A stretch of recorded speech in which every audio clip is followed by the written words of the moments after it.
आज का हमारा टॉपिक है कूलम्ब्स लॉ।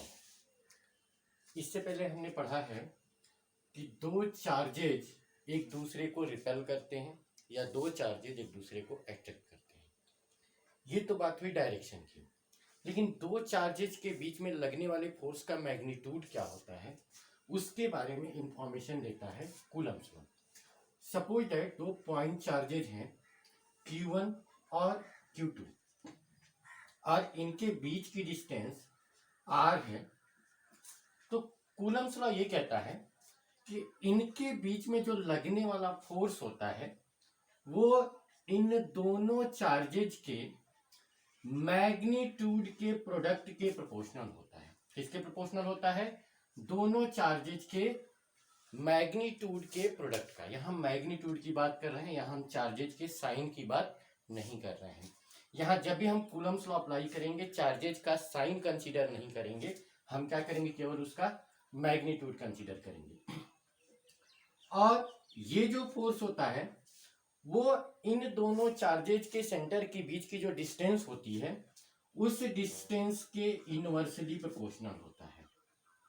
अगर इन दो इक्वेशन को मिला दें तो क्या मिल जाएगा? F proportional to Q1 Q2 by are square, या इक्वेट करेंगे एक कांस्टेंट से मल्टीप्लाई करेंगे के Q1 Q2 by are square. यहां पर K जो है ये एक कांस्टेंट है और इस कांस्टेंट की वैल्यू जब हम बाई एक्सपेरिमेंट हम इसको निकालते हैं तो देखते क्या है कि इस कांस्टेंट, ये कांस्टेंट एक मीडियम डिपेंडेंट कांस्टेंट होता है। मीडियम डिपेंडेंट कांस्टेंट का क्या मतलब है? ऐसा कांस्टेंट जो पर्टिकुलर एक मीडियम में तो कांस्टेंट होता है, लेकिन अगर हम मीडियम को चेंज करते हैं तो कांस्टेंट की वैल्यू चेंज हो जाती है। और बाय एक्सपेरिमेंट जब हम इसकी वैल्यू वैक्यूम के लिए निकालते हैं, हम इसकी वैल्यू जब वैक्यूम के लिए निकालते हैं तो देखते हैं इसकी वैल्यू कुछ और आती है, और अगर किसी और मीडियम के लिए इसकी वैल्यू कैलकुलेट करते हैं तो देखते हैं कुछ और आती है। तो इस k की कांस्टेंट एक और मीडियम के कांस्टेंट के साथ रिलेट करते हैं और इसको बोलते हैं 1/4 पाई एप्सिलॉन नॉट। और इसकी वैल्यू जो होती है वैक्यूम के लिए वो होती है 9 इंटू 10⁹ इन MKS यूनिट। इसमें MKS यूनिट में, यानी ये जो कांस्टेंट होता है, ये जो k कांस्टेंट है, ये पहले तो हमने क्या किया, ये एक मीडियम डिपेंडेंट कांस्टेंट होता है और ये जो k है इसकी वैल्यू मैक्सिमम होती है वैक्यूम के लिए। तो वैक्यूम के लिए जब हम इसकी वैल्यू निकालते हैं तो आता है 9 इन 10⁹। और यहाँ जो एप्सिलॉन नॉट है ये एक मीडियम की प्रॉपर्टी को रिप्रेजेंट करता है, और मीडियम की जिस प्रॉपर्टी को रिप्रेजेंट करता है उसको बोलते हैं परमिटिविटी। इसकी मीडियम की किस प्रॉपर्टी को रिप्रेजेंट करता है? ये मीडियम की परमिटिविटी को रिप्रेजेंट करता है। अगर एप्सिलॉन नॉट है, नॉट मतलब कुछ नहीं, जहां कोई मीडियम नहीं होता वहां पे क्या बोलते हैं? वैक्यूम है। तो ये रिप्रेजेंट करेगा परमिटिविटी ऑफ वैक्यूम को। किसको रिप्रेजेंट करेगा? परमिटिविटी ऑफ वैक्यूम को रिप्रेजेंट करेगा। और ऐसे ही अगर कोई और सेम चार्जेज किसी और मीडियम में रखे हैं तो उस केस में जो ये कांस्टेंट होगा वो उस मीडियम के लिए रिप्रेजेंट करेगा। यानी अगर केवल एप्सिलॉन लिखा है तो किसको रिप्रेजेंट करेगा? ये रिप्रेजेंट करेगा परमिटिविटी ऑफ दैट मीडियम। जिस मीडियम में हमारे चार्जेज रखे हैं उस मीडियम की परमिटिविटी को रिप्रेजेंट करेगा। ठीक है। अगर एप्सिलॉन नॉट है तो एप्सिलॉन नॉट का मतलब क्या है कि परमिटिविटी ऑफ वैक्यूम, और अगर केवल एप्सिलॉन लिखा है तो क्या हो जाएगा? Permittivity of that medium. जिस मीडियम में हमारे दोनों चार्जेज रखे हैं उस मीडियम की परमिटिविटी को रिप्रेजेंट करता है। अब देखो ये परमिटिविटी बेसिकली है क्या? अगर मैं k की वैल्यू को यहां पुट करूं तो k की वैल्यू मुझे क्या मिल जाएगा? अगर मैं किसी मीडियम के टर्म में रिप्रेजेंट करूं, कोई मीडियम है, किसी मीडियम के टर्म में मैं बात कर रहा हूं, तो क्या हो जाएगा? 1/4 pi epsilon Q1 Q2 by are square. यानी ये मीडियम की किस तरह की प्रॉपर्टी को रिप्रेजेंट करता है। यहां से मुझे क्या मिल गया कि जो फोर्स लग रहा है दो चार्जेज के बीच में किसी मीडियम में, वो क्या है? वो इसकी परमिटिविटी के इनवर्सली प्रोपोर्शनल है। यानी किसी मीडियम का परमिटिविटी जितना ज्यादा होगा उसमें लगने वाले फोर्स क्या होंगे, सेम चार्जेज वही मीडियम में रखे हैं, अगर उस मीडियम की परमिटिविटी ज्यादा होगी तो वहां पे जो लगने वाले फोर्स होंगे वो क्या होंगे, कम होगा। यानी परमिटिविटी बेसिकली ये चार्जेज किसी मीडियम में रखे हैं और उस पर फोर्स का स्ट्रेंथ क्या होगा, उस स्ट्रेंथ को बताता है। एक चीज और, मीडियम डिपेंडेंट कांस्टेंट का मतलब क्या होता है, मीडियम डिपेंडेंट कांस्टेंट का मतलब होता है जो एक पर्टिकुलर मीडियम में ऐसी क्वांटिटी जो एक पर्टिकुलर मीडियम में कांस्टेंट है लेकिन मीडियम चेंज होने पर उसकी वैल्यू चेंज हो जाती है, ऐसे कांस्टेंट को हम क्या बोलते हैं, मीडियम डिपेंडेंट कांस्टेंट। जैसे लाइट, स्पीड ऑफ लाइट है, स्पीड ऑफ लाइट वैक्यूम में तो 3 × 10⁸ होता है, लेकिन अगर हम लाइट को वाटर में ले जाएं तो उसकी स्पीड क्या हो जाएगी, चेंज हो जाएगी, लेकिन through out the water same रहेगा। ऐसे ही अगर ग्लास की बात करें तो पूरे ग्लास का जो मीडियम होगा उसमें क्या होगा, सेम होगा, बट वाटर से एयर में जब आएंगे तो हमारी परमिटिविटी क्या हो जाएगी, चेंज हो जाएगी। तो यहां पर कहने का मतलब क्या है कि परमिटिविटी किस तरह के कांस्टेंट को रिप्रेजेंट करता है, सेम चार्जेज को किसी ऐसे मीडियम में रखेंगे जिसकी परमिटिविटी ज्यादा है तो लगने वाला जो फोर्स होगा वो क्या हो जाएगा, कम हो जाएगा। यानी ये फोर्स के स्ट्रेंथ को रिप्रेजेंट करता है, परमिटिविटी ज्यादा होगी तो सेम चार्जेज अगर किसी मीडियम में रखे हैं तो क्या हो जाएगा, फोर्स का जो मैग्नीट्यूड होगा वो क्या हो जाएगा, कम हो जाएगा।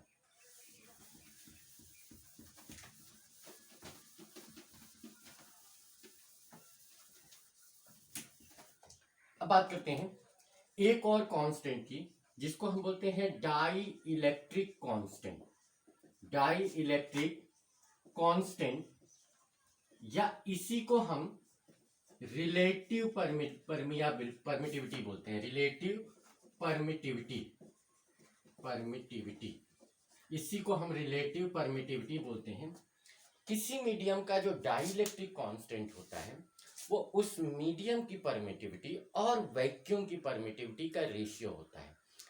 किसी मीडियम का जो डाइलेक्ट्रिक कांस्टेंट होता है वो उस मीडियम की परमिटिविटी और वैक्यूम की परमिटिविटी का रेशियो होता है। यानी कि जो डाइलेक्ट्रिक कांस्टेंट है ये होता किसके इक्वल है, ये होता है परमिटिविटी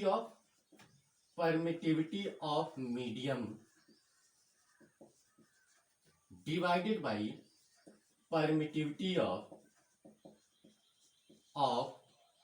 वैक्यूम। यानी कि वैक्यूम, किसी मीडियम की परमिटिविटी और वैक्यूम की परमिटिविटी का रेशियो ही क्या कहलाता है, डाइलेक्ट्रिक कांस्टेंट या रिलेटिव परमिटिविटी कहलाता है। यानी कि जो डाइलेक्ट्रिक कांस्टेंट होगा, अगर किसी मीडियम की परमिटिविटी कहेंगे तो क्या हो जाएगा, एप्सिलॉन, और वैक्यूम की परमिटिविटी क्या हो जाएगी, एप्सिलॉन नॉट। तो अगर किसी मीडियम की परमिटिविटी को हम डाइलेक्ट्रिक कांस्टेंट के टर्म में कहें तो क्या हो जाएगा, ये हो जाएगा K इंटू एप्सिलॉन नॉट। किसके इक्वल हो जाएगा, K इंटू एप्सिलॉन नॉट। ठीक है, किसी मीडियम की परमिटिविटी जो डाइलेक्ट्रिक कांस्टेंट के टर्म में होगा वो dielectric constant into permittivity of vacuum हो जाएगा। अगर हम दो चार्जेज के बीच में लगने वाले फोर्स की बात करें और दो चार्जेज अगर मान लो एयर में रखे हैं, ठीक है, if two charges placed in air, तो उनके बीच में जो लगने वाला फोर्स है, सपोज दैट मैं उसे एफ नॉट एज्यूम कर ले रहा हूं, तो एफ नॉट किसके इक्वल हो जाएगा, 1/4 epsilon naught Q1 Q2 by are square. और अगर यही दो सेम चार्जेज हैं और सेम चार्जेज को मैंने क्या कर दिया, किसी मीडियम में रख दिया, if the same charges, if same charges placed in medium, तो उस केस में क्या हो जाएगा, जो F होगा वो क्या होगा, F will be equal to 1/4 epsilon, क्योंकि मीडियम आ गया ना, अभी वैक्यूम था तो मैंने एप्सिलॉन नॉट लिया, अभी क्या लेंगे एप्सिलॉन, इनटू क्या हो जाएगा Q1 Q2 by are square. और epsilon can be written as K into epsilon naught. अगर यहां से देखें तो F किसके इक्वल हो जाएगा, F हो जाएगा 1/4 epsilon naught K Q1 Q2 by are square. अब ये जो पूरी चीज है केवल के को छोड़ देते हैं तो बाकी जो चीज है वो किसके इक्वल है, एफ नॉट के इक्वल है। बाकी जो चीज है वो किसके इक्वल है, बाकी जो जो भी है यहाँ पे 1/4πε0 Q1 Q2 bye are square, यही क्या है, एफ नॉट है। तो F can be written as F naught by K, या K can be written as F naught by F. तो एक डाइलेक्ट्रिक कांस्टेंट की डेफिनेशन यहां से भी बन सकती है। डाइलेक्ट्रिक कांस्टेंट क्या है, दो चार्जेज, सेम चार्जेज को एक बार वैक्यूम में रखें या एयर में रखें और सेम डिस्टेंस पे किसी मीडियम में रखें, और दोनों ही केसेस में जो लगने वाले फोर्सेस का रेशियो होगा वो किसके इक्वल होगा, डाइलेक्ट्रिक कांस्टेंट। कई बार सीबीएसई में ये पूछा हुआ है कि डाइलेक्ट्रिक कांस्टेंट को फोर्सेस के टर्म में डिफाइन करो। तो फोर्सेस के टर्म में क्या डिफाइन हो जाएगा कि दो चार्जेज हैं, same charges, if they placed at the same distance in vacuum and in a given medium, then the ratio of force acting between them is called dielectric constant। फिर बोल रहा हूं कि it is the ratio of the force acting between the two charges placed in vacuum and placed in given medium, ratio is called dielectric constant। अब देखो dielectric constant होता क्या है और ये कैसे डिपेंड करता है, किन किन चीजों पे डिपेंड करता है। तो सीधे सीधे यहां से भी क्या देख रहे हैं कि जो डाइलेक्ट्रिक कांस्टेंट है ये किस क्या है, 1/4πε0 के Q1 Q2 by are square, या यहां पर भी हम कह सकते हैं कि F प्रोपोर्शनल टू K है। अब K की वैल्यू जितनी ज्यादा होगी, सेम वही जो दो चार्जेस के बीच में लगने वाला फोर्स होगा वो क्या होगा, ज्यादा हो कम होगा। जितना ज्यादा डाइलेक्ट्रिक कांस्टेंट होगा फोर्स क्या होगा उतना ही कम होगा। और ये जो डाइलेक्ट्रिक कांस्टेंट है किस पे डिपेंड करेगा, पहली बात तो मीडियम पे डिपेंड करेगा। अब मीडियम के भी किस चीज पे डिपेंड करेगा, ये डिपेंड करेगा मीडियम की पोलैरिटी पे, कि whether the medium is polar और नॉन पोलर। जैसे वाटर जो है, water is a polar medium, ये क्या है, पोलर मीडियम। तो जहां पोलर मीडियम आएगा वहां पे डाइलेक्ट्रिक कांस्टेंट ऐसे मीडियम की क्या होगी, ज्यादा होगी। और जो नॉन पोलर मीडियम होंगे ऐसे मीडियम की जो होगी, जो परमिटिविटी होगी वो कम होगी। यानी कि डाइलेक्ट्रिक कांस्टेंट पोलर मीडियम में जनरली क्या होगा, ज्यादा होगा। जैसे water is a polar molecule, तो अगर वाटर की बात करें तो वाटर में डाइलेक्ट्रिक कांस्टेंट वाटर का क्या होगा, काफी ज्यादा होगा। और वाटर के लिए जो डाइलेक्ट्रिक कांस्टेंट होता है वो सबसे ज्यादा होता है।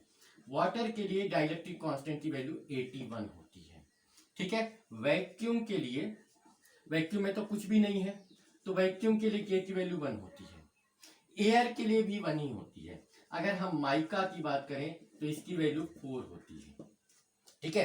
तो यहाँ पे ध्यान रखना है कि जितना पोलर मॉलिक्यूल होगा, पोलर जब मीडियम होगा वहां पे डाइलेक्ट्रिक कांस्टेंट की वैल्यू ज्यादा होगी। अब इसका सिग्निफिकेंस क्या है,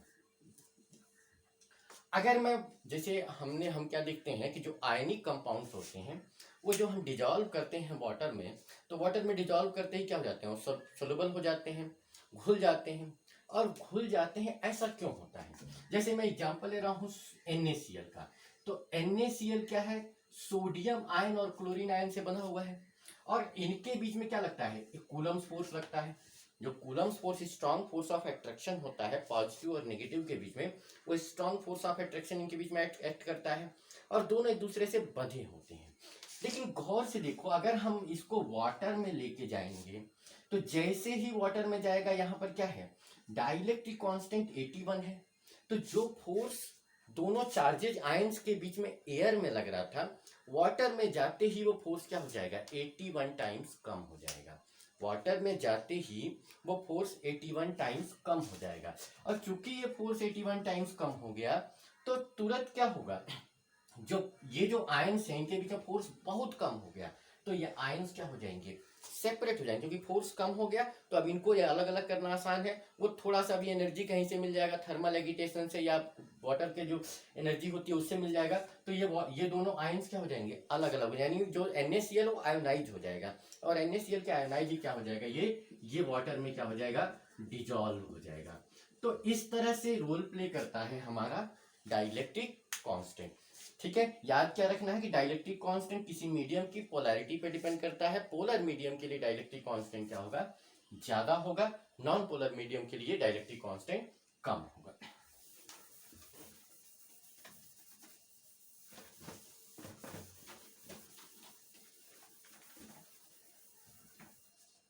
अब बात करते हैं कूलम्स लॉ को हम वेक्टर फॉर्म में कैसे लिखते हैं। तो Coulomb's law in vector form, vector form में हम कैसे कूलम्स लॉ को लिखते हैं। तो देखो, ये मान लो कि हमारे पास दो चार्जेज हैं Q1 और Q2। जो फोर्स लगेगा, एयर में ही ले लेते हैं, जो फोर्स लगेगा वो किसके इक्वल हो जाएगा, 1/4πε0 Q1 Q2 by are square. अब अगर मैं फोर्स वेक्टर क्वांटिटी है, अगर मैं यहां पे वेक्टर लगाता हूं तो ये स्केलर क्वांटिटी है और चार्जेस भी स्केलर क्वांटिटी होते हैं। तो राइट हैंड साइड क्या है, इसका स्केलर क्वांटिटी है। अब क्वेश्चन होता है कि एक वेक्टर तो स्केलर के इक्वल हो नहीं सकता है, तो अब इस चीज को हमें वेक्टर बनाने की जरूरत पड़ेगी। ये किसी तरह से इसको हम किस में कन्वर्ट करें, वेक्टर में कन्वर्ट करें। इसको हम वेक्टर में कन्वर्ट कैसे करेंगे, इसको वेक्टर में कन्वर्ट करने के लिए हम एक यूनिट वेक्टर से मल्टीप्लाई कर देते हैं। यूनिट वेक्टर को ऐसे रिप्रेजेंट करते हैं, वेक्टर और उसके ऊपर कैप लिखते हैं। ये यूनिट वेक्टर को रिप्रेजेंट करता है। किसको रिप्रेजेंट करता है, यूनिट वेक्टर को रिप्रेजेंट करता है। ठीक है, यूनिट वेक्टर का मैग्नीट्यूड, ऐसा वेक्टर जिसका मैग्नीट्यूड 1 होता है। तो देखो, अगर 1 से इसको मल्टीप्लाई करेंगे तो आपको पता है किसी चीज से मल्टीप्लाई करेंगे तो वैल्यू चेंज नहीं होगी, वैल्यू तो सेम रहेगी। लेकिन ये चूंकि वेक्टर है तो इससे मल्टीप्लाई होते ही क्या हो गया, पूरा राइट हैंड साइड क्या हो जाएगा, वेक्टर हो जाएगा। तो अब एक वेक्टर वेक्टर के इक्वल हो सकता है। पहली सिचुएशन क्या थी, इधर वेक्टर था और ये वाली टर्म क्या था, स्केलर था। तो vector can't be equal to scalar, vector एक स्केलर के इक्वल तो हो नहीं सकता है। तो इसलिए हमने क्या कर दिया, इसको इस वेक्टर बनाने क्या कर दिया, एक यूनिट वेक्टर से मल्टीप्लाई कर दिया। और जो कोई भी यूनिट वेक्टर होता है, यूनिट वेक्टर होता है कोई भी वेक्टर अपॉन उसका मैग्नीट्यूड। वेक्टर याद करो 11th क्लास में क्या होता है, यूनिट वेक्टर, वेक्टर अपॉन उसका magnitude. So F can be written as 1/4πε0 क्या हो जाएगा, Q1 Q2 by are square, और यहां पे क्या हो जाएगा, वेक्टर R बाई आर, ऐसे लिख सकते हैं। अब देखो R और R मल्टीप्लाई हो क्या हो जाएगा, ये R³ हो जाएगा। तो vector F can be written as 1/4πε0 Q1 Q2 बाई R³ इंटू वेक्टर R। तो हमारा वेक्टर फॉर्म कुछ इस तरह से अपीयर होता है। ठीक है, अब अगर हम इन चार्जेज के सिस्टम की बात करें तो अब इसमें हमारे पास R क्या है, एक वेक्टर है। तो उसके टर्म में अगर हम लेते हैं तो कैसे इसको लिखते हैं और कैसे इसको रिप्रेजेंट कर सकते हैं, उसकी बात कर लेते हैं। तो अब देखो यहां पर क्या है, Q1 Q2 के कारण जो Q1 पे जो फोर्स लग रहा है उसे मान लेता हूं F12। F12 क्या है, F12 क्या है, F12 is the force acting on Q1 due to Q2। F12 क्या है, फोर्स जो Q1 पे लग रहा है, किसके कारण, Q2 पे। ऐसे ही Q2 पे जो फोर्स लग रहा है उसको मैं F21 मान लेता हूं, force acting on Q2 due to Q1। F12 क्या है, F12 है force acting on Q1 due to Q2, और F21 क्या है, इस पे Q2 पे जो फोर्स लग रहा है किसके कारण, Q1 के कारण। ठीक, और इधर से इधर जो डिस्प्लेसमेंट वेक्टर है, क्योंकि R हमें क्या लेना है, वेक्टर लेना है, तो Q1 से Q2 की तरफ जो डिस्प्लेसमेंट वेक्टर है उसे मैं मान लेता हूं R12। ये कहां से है, Q1 से Q2 की तरफ डिस्प्लेसमेंट वेक्टर है। R12 यहां पर क्या है, R12 is the displacement vector from Q1 to Q2। और ऐसे ही इधर से इधर की तरफ जो वेक्टर है उसे मैं मान लेता हूं R21, यानी Q2 से Q1 की तरफ जो डिस्प्लेसमेंट वेक्टर है उसे मैंने क्या मान लिया, R21 मान लिया। अब देखो जो मैग्नीट्यूड है ये यहाँ से यहाँ तक का वेक्टर है और ये यहाँ से यहाँ तक वेक्टर है, तो जो मैग्नीट्यूड होगा दोनों वेक्टर का वो क्या होगा, सेम होगा। जो मैग्नीट्यूड होगा यानी R12 का जो मैग्नीट्यूड होगा वो किसके इक्वल होगा, R21 के मैग्नीट्यूड के इक्वल होगा। सपोज दैट ये R है, R12 का मैग्नीट्यूड R21 के इक्वल होगा और ये एज्यूम कर लेते हैं R के इक्वल है। ओके, अब मैं बात कर रहा हूं कि Q1 पे कितना फोर्स लगेगा, उसको मैं रिप्रेजेंट करने की कोशिश करता हूं कि F12 किसके इक्वल होगा।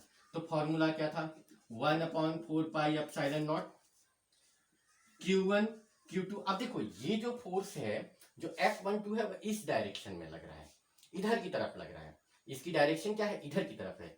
तो R हमें वो लेना पड़ेगा जो इसकी तरफ हो, R12 नहीं ले सकते क्योंकि R12 किधर लग रहा है, अपोजिट लग रहा है। तो अगर डायरेक्शन अपोजिट हो जाएगा, एक वेक्टर इधर और दूसरा वेक्टर इधर, तो दोनों एक दूसरे के इक्वल नहीं हो सकते। ऐसे ही वेक्टर अगर लेफ्ट हैंड साइड में और राइट हैंड साइड में ऐसे ही वेक्टर इक्वल हो सकते हैं जिनकी डायरेक्शन क्या हो, सेम हो। तो यहाँ पर इसकी डायरेक्शन चूंकि इधर है तो हमें कौन सा वेक्टर लेना पड़ेगा, ये वाला वेक्टर लेना पड़ेगा। तो यहाँ पर क्या हो जाएगा, R³ इंटू वेक्टर 2 1 ऐसे लिखेंगे। ठीक है, होप ये पॉइंट इज क्लियर है। F12 किधर की तरफ लग रहा है, इधर की तरफ।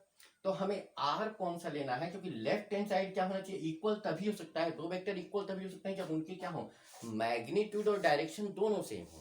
तो यहाँ पर देखो अगर मैं यहाँ पर R12 ले लेता तो R12 की डायरेक्शन किधर है, इधर की तरफ है, ये तो इसके अपोजिट हो जाएगा।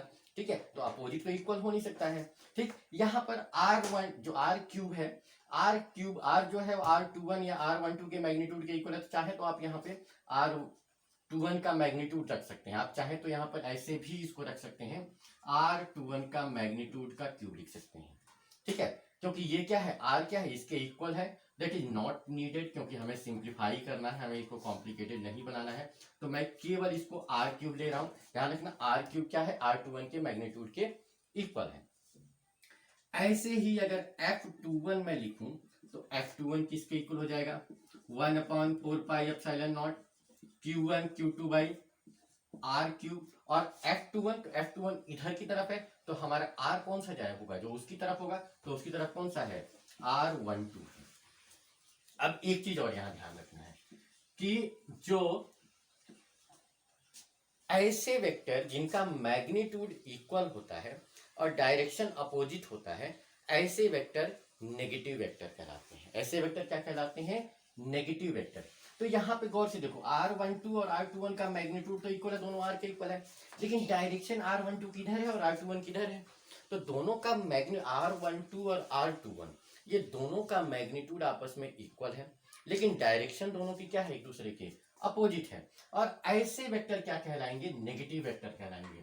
तो ऐसे वेक्टर क्या कहलाएंगे, नेगेटिव वेक्टर कहलाएंगे। तो क्या हो जाएगा, यहाँ पे हम क्या लिख सकते हैं, R12 can be written as negative of R21, ये ऐसे लिख सकते हैं R12 को नेगेटिव, क्योंकि ऐसे वेक्टर जिनके मैग्नीट्यूड इक्वल और डायरेक्शन अपोजिट होता है, ऐसे वेक्टर को हम क्या बोलते हैं, नेगेटिव वेक्टर बोलते हैं। तो देखो यहाँ पर क्या है, R12 का और R21 का मैग्नीट्यूड दोनों है, तो Q1 से Q2 के बीच डिस्टेंस, तो मैग्नीट्यूड दोनों का R है, और R12 की डायरेक्शन इधर और R21 की डायरेक्शन इधर, तो दोनों की डायरेक्शन चूंकि अपोजिट है तो दोनों क्या हो जाएगा, नेगेटिव वेक्टर हो जाएगा।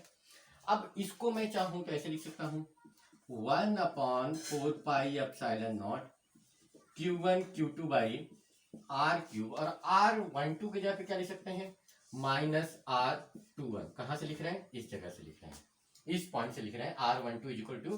ठीक, अब अगर ये माइनस केवल हटा दें तो 1/4 pi epsilon naught Q1 Q2 बाई R³ और R21 ये किसके इक्वल है, F21 के इक्वल है। केवल माइनस को छोड़ दें तो बाकी जो भी ये क्वांटिटी है वो किसके इक्वल है, F21 के इक्वल है।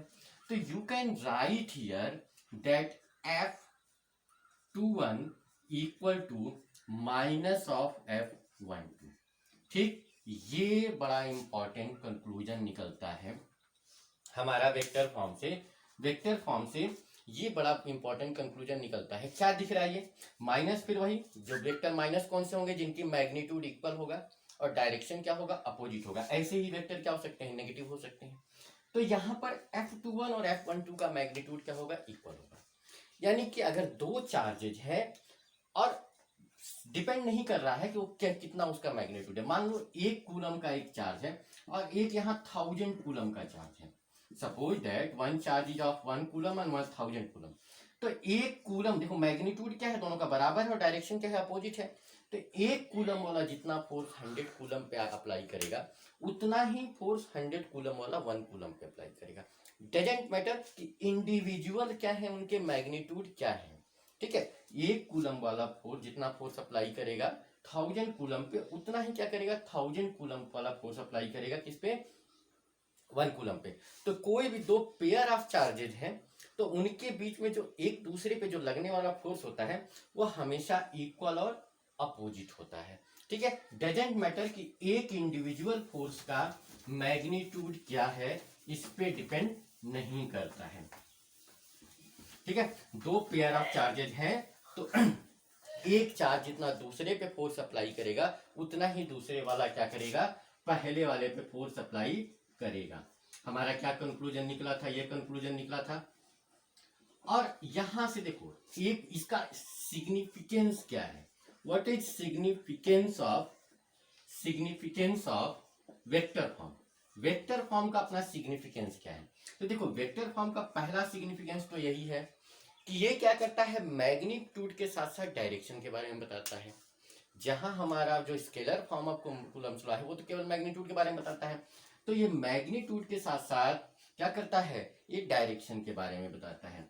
It gives information about direction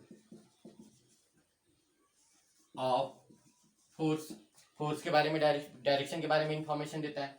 और दूसरा देखो ये जो पेयर ऑफ चार्जेस हैं एक दूसरे के इक्वल और अपोजिट हैं, तो इक्वल और opposite pair of charges, pair of forces है वो इक्वल और अपोजिट है। तो ऐसा चीज हमने कहाँ देखा था, न्यूटन थर्ड लॉ में। न्यूटन थर्ड लॉ क्या कहता है कि जब कभी भी पेयर ऑफ फोर्सेस होंगे तो वो हमेशा मैग्नीट्यूड में एक दूसरे के इक्वल और डायरेक्शन में एक दूसरे के अपोजिट होंगे।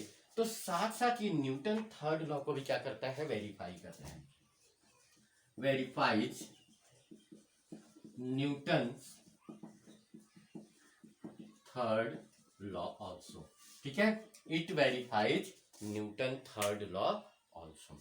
ठीक है, तो पहली बात ये इंफॉर्मेशन देता है, किसके बारे में इंफॉर्मेशन देता है, ये इंफॉर्मेशन देता है क्या, मैग्नीट्यूड के साथ साथ डायरेक्शन के बारे में भी इंफॉर्मेशन देता है। और साथ साथ देखो जो पेयर ऑफ फोर्सेस हैं उनके मैग्नीट्यूड आपस में इक्वल है और डायरेक्शन आपस में अपोजिट है, तो क्या करेगा, ये न्यूटन थर्ड लॉ को भी क्या करेगा, वेरीफाई करेगा।